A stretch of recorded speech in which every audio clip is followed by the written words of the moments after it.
ইনি যখন একটা মডেল হবেন সারা বিশ্বের জন্য, বিশ্ব সকলের জন্য, এই আল্লাহ রসুল এই জন্য তার জন্ম থেকে তার মৃত্যু পর্যন্ত, তার শিশুকাল, তারপরে তার কিশোরকাল এবং পরবর্তীতে প্রত্যেকটা জিনিসই কিন্তু আমাদের জন্য করণীয় এবং বর্জনীয়।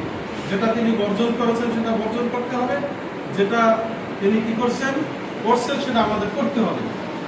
এখন যিনি একটা আদর্শ হবেন, আল্লাহ রব্বুল আলামিন কিন্তু সেইভাবেই তাকে কি করছেন, দুনিয়ায় পাঠাইছেন। এবং আল্লাহ রব্বুল আলামিন আমি প্রেরণ করেছি একমাত্র রহমত স্বরূপ। বুঝতে পারছো? যাকে আল্লাহ রব্বুল আলামিন রহমত স্বরূপ পাঠাইছেন, এই রহমত ছাড়া কি কেউ বেহেশতে যেতে পারবে? আমলের দ্বারা পারবে? পারবে না। সুতরাং এই জন্য কি আমাদের খুশি হওয়ার বিষয় না আমাদের অসন্তুষ্ট হওয়ার বিষয়? কোন অলৌকিক ঘটনা আমাদের থেকে প্রকাশ পায়নি, কি পেয়েছে বলো?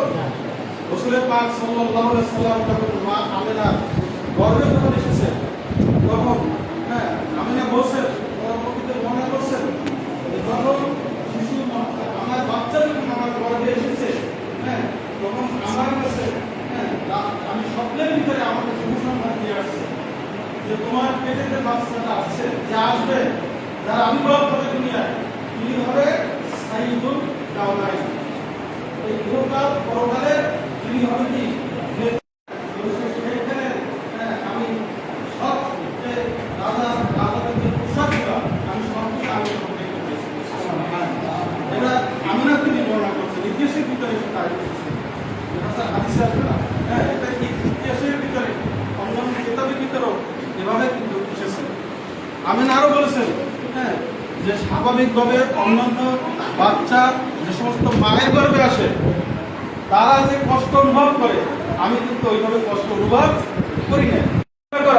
এই জীবনী থেকে যাতে আমরা কিছু গ্রহণ করতে পারি, কেন তিনি তো আমাদের জন্য আদর্শ, আমরা যাতে কিছু গ্রহণ করতে পারি এভাবে। এই জন্য কিন্তু এই মিলাদুন নবী সাল্লাল্লাহু আলাইহি সাল্লাম এই মাসে বিশেষ করে কি করা হয়, আলোচনা করা হয়। আজকে রাসূলের উপরে দুরূদ পড়তে গেলে, সালাম দিতে গেলে আজকে আমাদের অনীহা চলে আসে। আমরা অনেকে অনেক কথা বলি। আল্লাহ রাব্বুল আলামিন কি বলছেন? আমি প্রথমেই তেলাওয়াত করছি, ইন্নাল্লাহা ওয়া মালাইকাতাহু ইউসাল্লুনা আলান নবী। আল্লাহ এবং ফেরেশতা তারা রাসূলের উপরে কি করেন? ইউসাল্লুনা শব্দের অর্থ দুরূদ করেন। এই সাল্লুনা দুরূদের শব্দের অর্থ রহমত বর্ষণ করেন।